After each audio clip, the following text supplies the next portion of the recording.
não parar, não precipitar e não retroceder. Então dizer para esse cara, sabe quando nós vamos parar? Nunca. Nunca na sua porca vida. Né?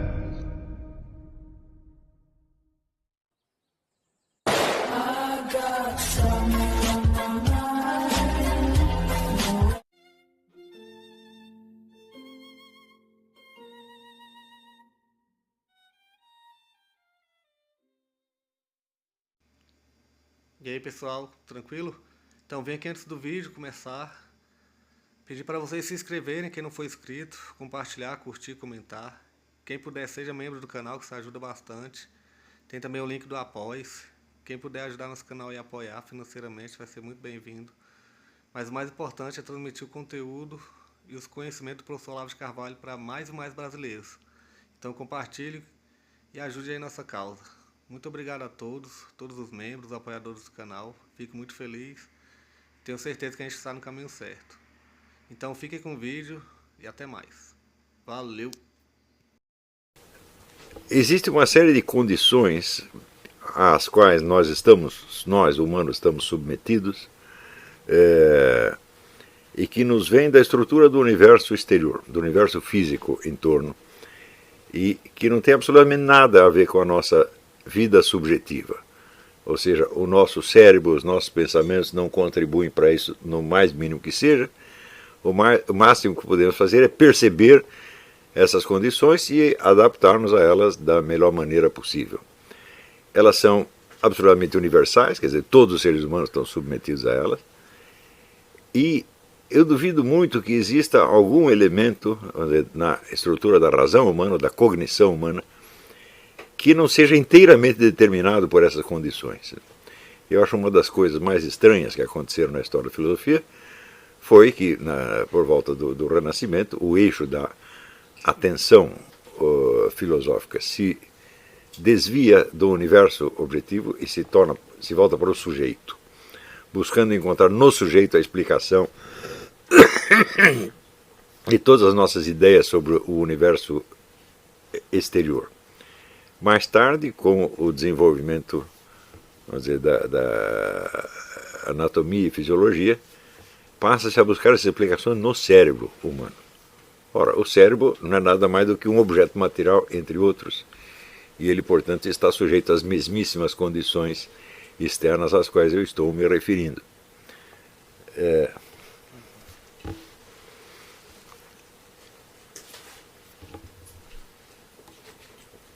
Então, eu sugiro que vocês até anotem o nome, o nome de cada um desses elementos, para que vocês sempre se lembrem de levar em conta. Essa lista que eu fiz não é exaustiva, existem outros. Eu estou dando apenas uma breve amostragem. A primeira dessas condições é a existência de ciclos. É isso. Nós podemos exemplificar, existem tantos ciclos aos quais nós estamos sujeitos, dos quais nós não podemos escapar de maneira alguma, que, vamos dizer, essa ideia de ciclo ela acaba se impregnando de algum modo na inteligência humana e determinando uma série de operações cognitivas nossas, inclusive extrapolando para áreas onde a ideia de ciclos não funciona de maneira alguma. Por exemplo, todo mundo conhece a ideia de ciclos históricos, que é uma das coisas mais duvidosas que existem, né? Mas os ciclos podem se aplicar à história de maneira metafórica ou metonímica, não de maneira literal. Mas nós podemos fazer isso porque existem áreas da existência onde os ciclos são uma realidade material, na verdade uma realidade brutal, da qual nós não podemos escapar de maneira alguma. Em primeiro lugar, no seu próprio corpo você tem o ciclo da ingestão, digestão e excreção. É isso. Eu só chamo de ciclo aquilo que a série de acontecimentos que se repete de maneira mecânica e que acontece para um sujeito que permanece o mesmo. É por isso mesmo que eu acho que a ideia de ciclos históricos é um pouco metafórica apenas, porque nunca os sujeitos permanecem. Quando o ciclo fecha, já são outras pessoas. Então não se trata propriamente de um ciclo. Mas o ciclo que eu estou falando da ingestão, digestão e excreção acontece para a mesma pessoa todos os dias. Não há nenhum modo de você escapar disso. Do mesmo modo que o ciclo da vigília e do sono. Absolutamente não tem escapatória. Todos os seres humanos, desde que nascem até que morrem, estão sujeitos a estes ciclos. Então é impossível que um nego não perceba a ciclicidade disso, algo mais dia menos dia. Tá certo? Então, por exemplo, crianças pequenas, às vezes elas odeiam dormir, elas acreditam que pode prosseguir a vigília indefinidamente. Daí elas, catapimba, cai no tapete e acorda na cama, porque alguém levou. Não é isso? Então, por mais que você resista, este ciclo acaba se impondo a você. Tá certo? Assim como o simples ciclo diário dos dias e das noites. Com o amanhecer, depois um meio-dia, um entardecer, um anoitecer, e pronto, isso volta e volta e volta e volta e volta. Tá certo? Não há escapatória. Tá certo? Você tem também, vamos dizer, o ciclo de produção e consumo. Que, por exemplo, na agricultura, você planta as coisas, você vai ter que esperar um tempo para a colheita, depois da colheita você vai ter que plantar de novo, e no ano que vem você vai ter que fazer a mesma coisa. Tá certo? Assim como você pode perceber, por exemplo, o ciclo lunar. Eu me pergunto assim, quanto tempo o ser humano levou para perceber que a Lua formava um ciclo? Porque a Lua não aparece no céu com a mesma aparência. Ela aparece de maneiras tão diferentes, das quais uma delas não é um aparecimento, ela está invisível. Não é isso? Então, como é que você sabe que esses vários objetos diferentes que aparecem são o mesmo? Você não pode perceber isso num relance intuitivo, assim como você percebe a luz do sol. Não é isso? Você tem que observar e anotar e guardar na memória. E no fim, você, por abstração, você apreende que aquilo é um ciclo, tá certo? Mas, embora você precise da inteligência abstrativa para isso, é claro que esse ciclo não nasce da sua inteligência abstrativa. Ele se impõe a ela como uma realidade exterior. E assim por diante, existem inumeráveis ciclos que você pode observar mais ou menos. Alguns deles você está submetido sem nem perceber jamais, tá certo? Mas eles estão aí do mesmo modo.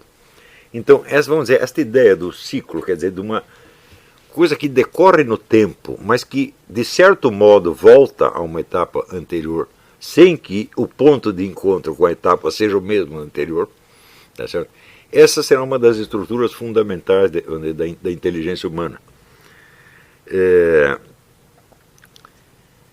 Por exemplo, os ciclos nos mostram que, primeiro, não existe nenhuma continuidade absoluta para nós. Todos os processos temporais que nós observamos são escandidos. Aqueles que nós observamos é aqueles que acontecem a nós mesmos. Tá certo? Então, não há a linearidade absoluta, embora você também não escape da linearidade. Tá certo? Então, quer dizer, esta ideia de etapas, ou como num livro seria capítulos, tá certo? É uma coisa que também é inerente à condição humana e à qual a inteligência humana só pode se adaptar. Tá certo? Então, se você perguntar quando que os seres humanos inventaram, né, a divisão de uma história em episódios, eles não inventaram, eles encontraram assim. Não é isso? Ou seja, nenhum ser humano jamais observou um processo contínuo do que quer que seja. Né? No mínimo, quando você está olhando, você pisca. E enquanto você pisca, as coisas ficaram invisíveis. Não é isso? Vamos dizer, qual é a sua capacidade de atenção contínua a um fluxo qualquer? Não é isso? A atenção, ela voa para um lado para o outro. Não tem outro jeito. Tá certo? Então, essa ideia das etapas de todo o processo temporal também é uma coisa que nos é imposta pela condição física terrestre a qual estamos submetidos. E é claro que daí nós tiramos estruturas mentais, tiramos categorias, por assim dizer, mas nós não inventamos nada disso. Tudo isso nos foi imposto. Ora, se toda a ideia de narrativa e de processo temporal é escandida em etapas, portanto a ideia de etapas é inescapável, tá certo? Existe uma outra ideia que é inescapável, que é a da continuidade invisível. Então, se todo o processo temporal que eu observo, ele está escandido, ele está cortado em pedaços, então necessariamente é um pedaço dele que eu não vejo. Então, a continuidade invisível também nos é imposta. Não é isso? Quer dizer, se você observa, por exemplo, o movimento do Sol durante o dia, tá certo? Não, como é que você sabe que é o mesmo Sol? Você não olhou continuamente. Na verdade, você nem pode olhar para ele. Você pode olhar de maneira indireta. Então, a ideia de uma continuidade invisível, sem ela, o ser humano não é que não teria saído das cavernas, não teria nem entrado nas cavernas, teria morrido antes. Então, se ele não sabe que por trás das etapas discretas, separadas que ele vê, existe um fio de continuidade, ele não vai saber nada, ele vai estar totalmente desorientado no mundo. Então, vamos dizer, essa ideia da etapa e, portanto, da narrativa, daí surge uma terceira ideia. Você tem a continuidade temporal escandida, você tem a continuidade invisível ou inacessível, e, portanto, você tem a narrativa, a possibilidade de narrar. Porque o que quer que você narre, você fará com palavras que são separadas. Não é isto? Ou seja, as palavras são separadas, mas estão tentando refletir uma outra continuidade, também separada, mas que não é separada do mesmo modo como as palavras. As palavras não correspondem às etapas, não é isso? Da sucessão temporal. Então, necessariamente você tem aí a ideia de que é possível narrar desde que você divida as etapas do processo de uma maneira diferente da separação natural das etapas, que é a separação verbal, a separação em palavras. Não é isso? Então, toda língua é um idioma articulado formado de unidades separadas. Não há outra maneira, tá certo? Ora, por trás dessa unidade separada, quando você ouve o sujeito falar, você entende que ele não está se referindo a pedacinhos diferentes do acontecimento, mas há uma continuidade invisível que ele menciona e que você apreende de algum modo. Isso é universal, nenhum ser humano jamais escapou disso aí. Né? Então, se vocês ouviram um cochicho aqui, é o Pedro que está traduzindo para uma amiga nossa. Está aqui, tá?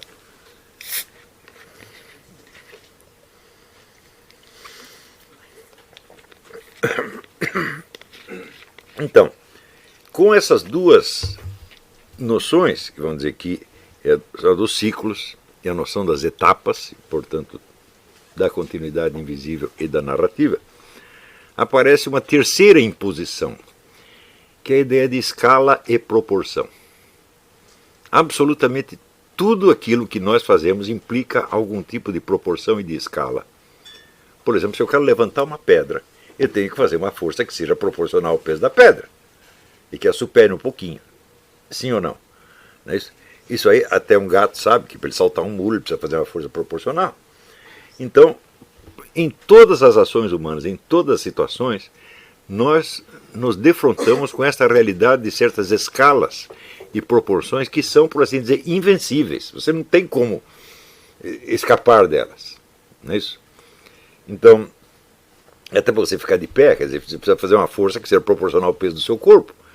E note bem que isso não é fácil. Por que um bebê não sabe fazer desde o início? Por que ele levanta e cai, levanta e cai? Ele tem que regular o esforço da perna com o peso do corpo. E ele não nasce sabendo isso. Portanto, isso é uma outra condição que nos é imposta. Ora, quando nós falamos proporção é a estrutura básica da razão humana. Razão, na verdade, quer dizer proporção. Tá certo? Então, se você me perguntar, qual é a origem da razão humana? Bom, ela nos foi imposta. Tá certo? Ela nos foi imposta e, por outro lado, nós temos, pela nossa estrutura anatomofisiológica, a capacidade de percebê-la, gravá-la na memória, tá certo? E expressá-la verbalmente. Então, precisa juntar essas duas, quer dizer, há um conjunto de condições cósmicas que se impõem a nós e existe da nossa parte, no nosso corpo, no nosso cérebro, etc., uma capacidade de apreender e reter essas coisas. Tá certo?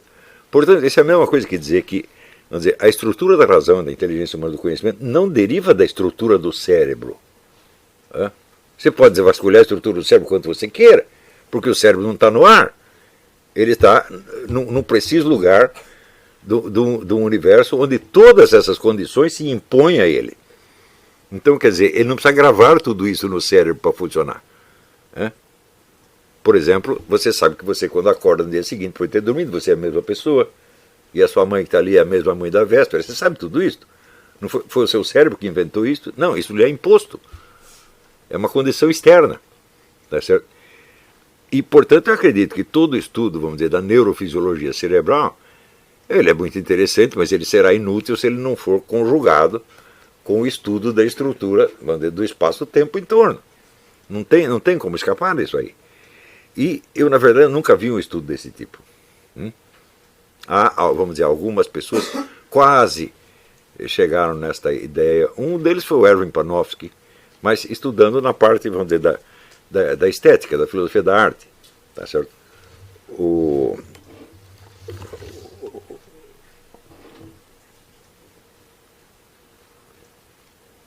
Mas, vamos dizer, como um puro estudo, vamos dizer, gnosiológico, eu nunca vi isso ser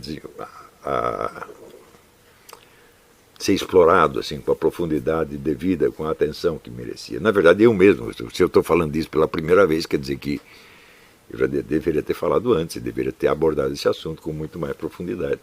E nunca tive sequer a chance de escrever algo. A única coisa que eu escrevi sobre isso foi o negócio da tripla intuição, que seria uma introdução a isto aqui. Tá certo? Na tripla intuição, eu tentei ali demonstrar, responder a seguinte pergunta: como é que as pessoas perceberam a existência do Sol? O Sol está sempre aí, mas um dia elas têm que tocar, tem um negócio ali. É isso? Então, uma coisa é a mera sensação que você recebe, outra coisa é a percepção. Não é isso? Então,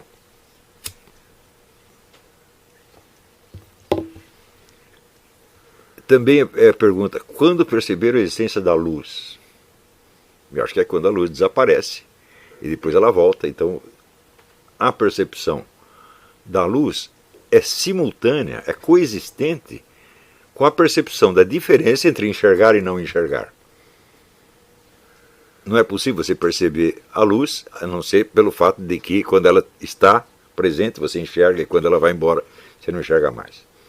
Portanto, esta ligação, vamos dizer, direta da luz com a estrutura da consciência humana, esse é um dos elementos mais primitivos da estrutura da nossa presença no mundo e da nossa cognição.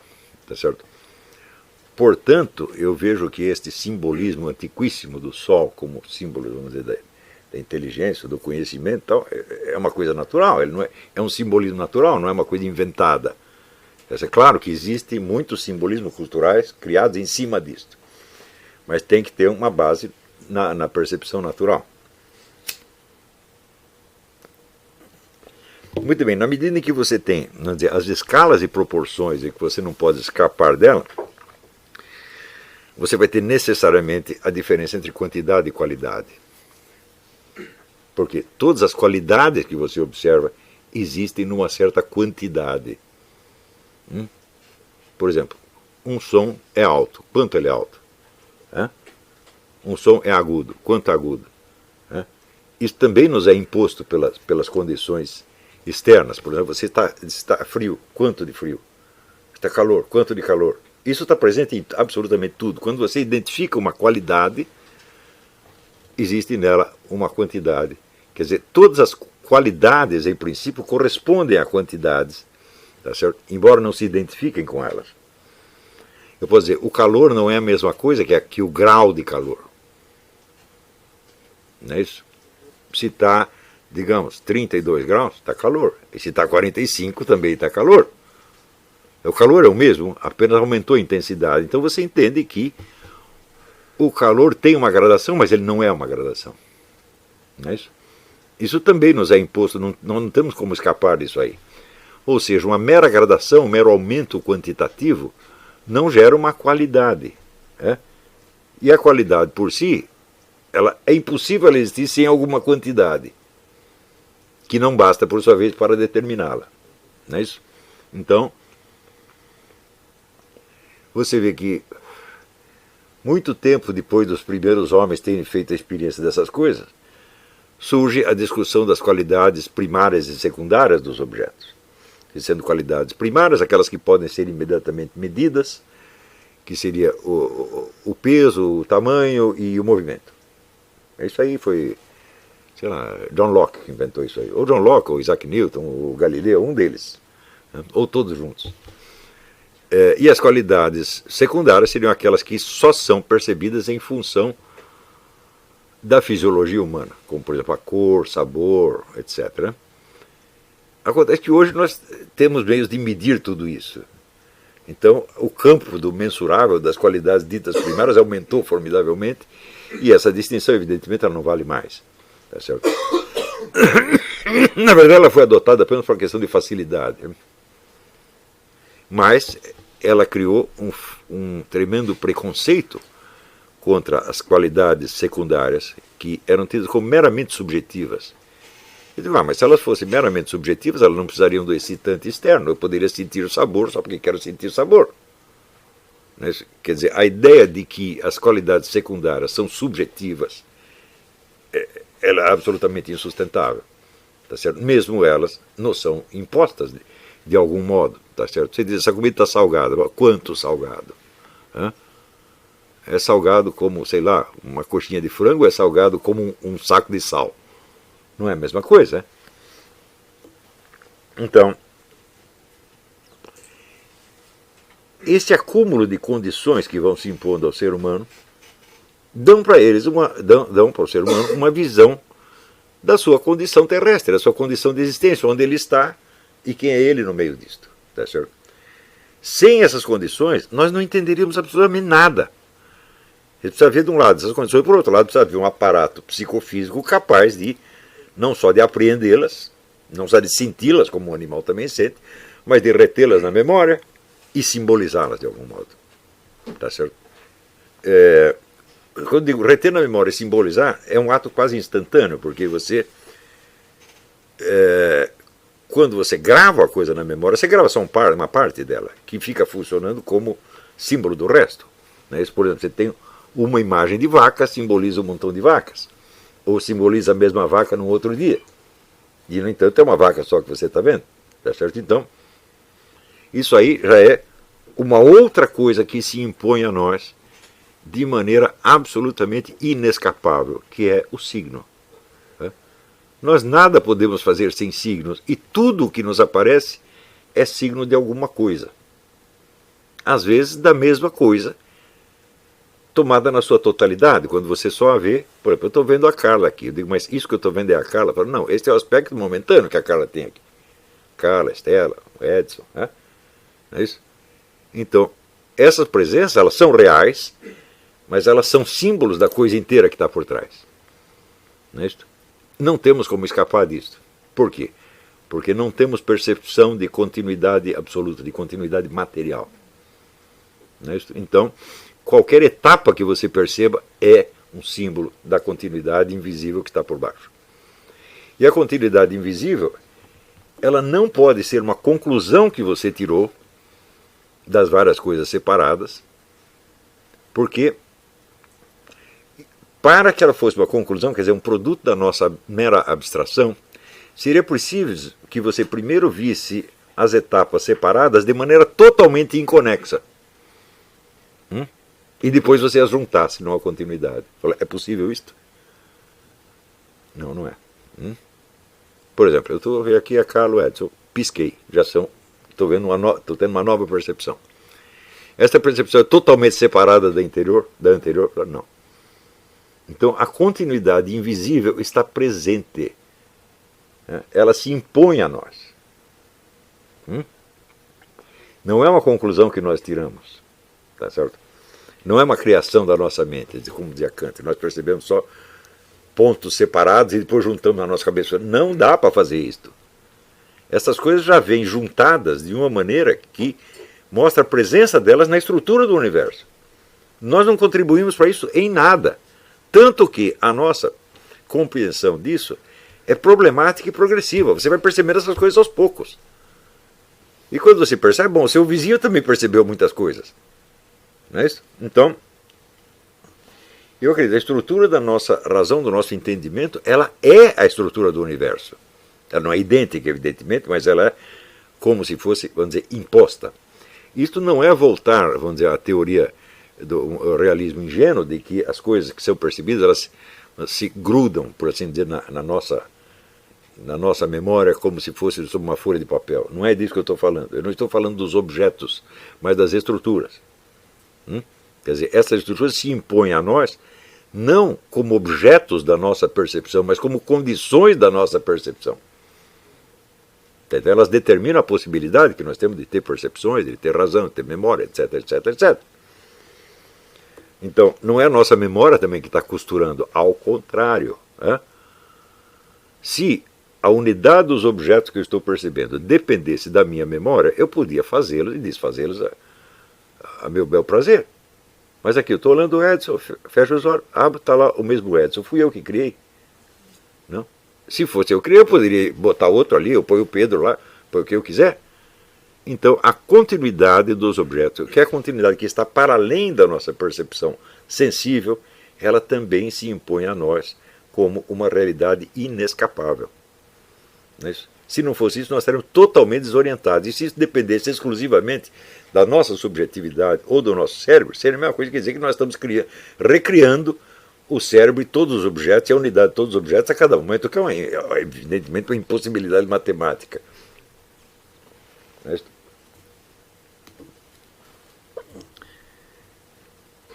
Então, com tudo isto, nós também temos uma outra coisa que se impõe a nós, que é a distinção entre o possível e o impossível. Nós estamos cercados de impossibilidades. Demarcam as nossas possibilidades de ação dentro de um horizonte muito estreito, muito definido e absolutamente intransponível. Não é isso? Então, por exemplo, se uma pedra é superior à sua força, você não consegue levantá-la. Não é isso? Se um bicho te ataca, ele é mais forte que você, ele vai matar você. E assim por diante. Se você for mais forte, você vai matá-lo, ele não tem como escapar disso aí. Não é isso? Então, também assim, se você não plantar sementes, não vai nascer nada. Quer dizer, você não tem como escapar disso aí. Então, o tempo todo, a noção de possibilidade e de impossibilidade também nos é imposta pela condição física em torno. É claro que daí nós podemos, vamos dizer, obter por abstração ideias mais gerais a respeito da possibilidade e da impossibilidade e chegar a calcular possibilidades de coisas que nós não vamos ver jamais. Não é isso? Porém, sem esta base inicial, quer dizer, os limites do possível e do impossível que nos são dados pela realidade material em torno, não teríamos absolutamente nada disso. Daí tem uma outra estrutura que também nos é imposta, que é o famoso Aperon, de Anaximandro. Absolutamente tudo o que nós sabemos forma um círculo para além do qual há algo que nós não sabemos. Então, a ideia do conhecido forma para nós um horizonte, para além do qual existe um ponto de interrogação. Por maior que seja o nosso universo de conhecimentos adquiridos e a nossa esfera de ação, sempre existe um para lá. Tem alguém que não é assim? Diz só Deus. Para Deus não existe o para lá. Mas para os seres humanos, vamos dizer, o Aperon, quer dizer, a existência desse círculo indefinido, vamos dizer, não é uma suposição da nossa mente, é onde nós realmente estamos. Então, sempre existimos dentro de um horizonte relativamente conhecido, para além do qual existe o desconhecido. Isso tanto no sentido espacial, quanto até no sentido temporal. Por exemplo, quanto eu posso prever do que vai acontecer em seguida? Por exemplo, eu prevejo que as pessoas que estão aqui não vão sair voando. Nunca saíram, também não deve sair agora. Tá certo? Eu prevejo que amanhã talvez vai chover. Eu prevejo que algum dia, mais dia, menos dia, é possível que o Lula seja preso. Não é isso? E é possível que dê mais. E à medida que eu vou tentando especular isso, eu vejo que o horizonte vai se esfumando. Então a minha capacidade de previsão está tão limitada no espaço, no tempo, quanto a minha visão no espaço. E isso é assim, não é para mim, é para todo mundo.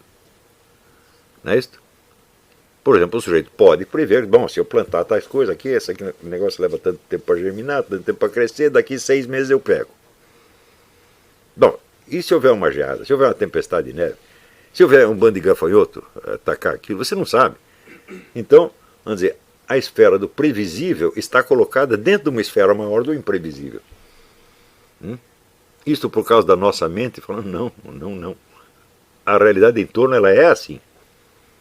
Não é isso? E ela se impõe para nós. Claro que a nossa capacidade de perceber, reter na memória, fazer abstração e poder utilizar esses circuitos, né, como dizer, fechar o circuito de aprendizado para prever o que vem em seguida, é limitado e varia de pessoa para pessoa. Tem pessoas que passam pela mesma experiência 500 vezes, não aprendem nada, outros na primeira já entenderam. Tá certo? Então,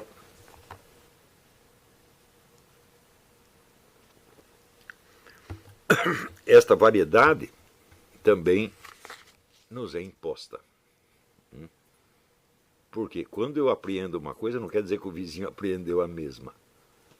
Então, essas diferenças individuais, que existe a diferença de tempo, de idade, de experiência, etc., etc., elas se impõem a nós.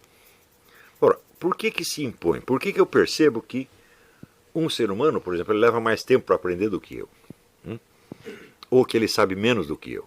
Ou que ele sabe mais do que eu? Tudo isto eu só posso aprender se eu entender que eu pertenço à mesma espécie dele. Portanto, as diferenças entre os indivíduos só são perceptíveis em função da identidade de espécie. Por quê? Porque ninguém vai medir essa diferença com relação a um tatu. Ah, o tatu sabe menos que eu. Você não vai fazer isso. Na verdade, você não tem a menor ideia do que o tatu sabe ou deixa de saber. Não é isso? Então, isso quer dizer que a divisão dos seres em indivíduos, espécies e gêneros também nos é imposta. Não é isso? Então, por exemplo, eu sei que um urso não é um tomate. Eu não posso plantar um urso para que nasça outro. Isso é absolutamente impossível. Isso vale não para este urso, vale para qualquer urso.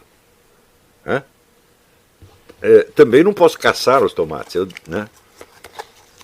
Não posso sair correndo atrás dos tomates, eles não correm. Então, isso nos leva a entender o conjunto do que está acessível a nós como uma rede de indivíduos, espécies e gêneros. Não fomos nós que criamos essa noção. Aliás, nós criamos a noção a partir do quê? De uma experiência que nos é imposta. E que não tem absolutamente escapatória. Tá certo? Você não tem como você confundir as espécies.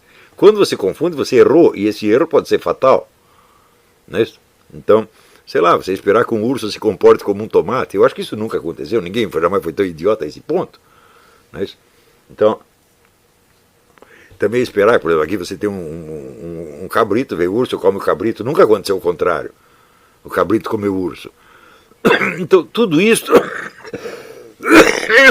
quer dizer, as estruturas que formam as espécies e que diferenciam uma espécie da outra, e que dentro da espécie diferenciam os vários indivíduos, tudo isso nos é imposto desde fora. Não tem, e aprendemos essas coisas porque elas se repetem no universo exterior, elas não mudam. Se elas mudassem a toda hora, nós estaríamos liquidados. Por mal que fosse a nossa capacidade estruturadora e organizadora, nós já estaríamos perdidos no mato sem cachorro há muito tempo. Não é isso? Então, isso aí também nos traz uma outra noção, que é a noção de hierarquia. Tudo o que chega a nós chega dentro de alguma ordem hierárquica. Por exemplo, um bicho é mais perigoso que o outro. Eu volto ao exemplo. O urso come o cabrito não come o urso. Então você tem uma relação hierárquica de dominação. Não é isso?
Chegamos a mais um final de uma aula, de um vídeo. Espero que tenham gostado. Quem não se inscreveu ainda, se inscreva, compartilhe, comente. Ajude o nosso canal, apoie, seja membro. E ajude o nosso canal a chegar a cada dia a mais brasileiros que precisam muito do conhecimento do professor Olavo de Carvalho. Então é isso aí, fique com Deus, até o próximo. Valeu!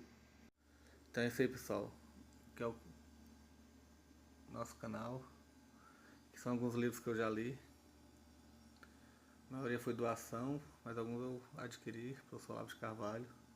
Alguns livros se perderam aí que eu emprestei, professor Alexandre Costa, a Bíblia Sagrada. 10 lições sobre Karl Marx. Indico a não ler esse livro, que é muito ruim mesmo. Alguns pensadores aqui que realmente, como o professor Olavo de Carvalho disse, não são pensadores. Valeu, tamo junto aí. Apoie nosso canal, seja membro.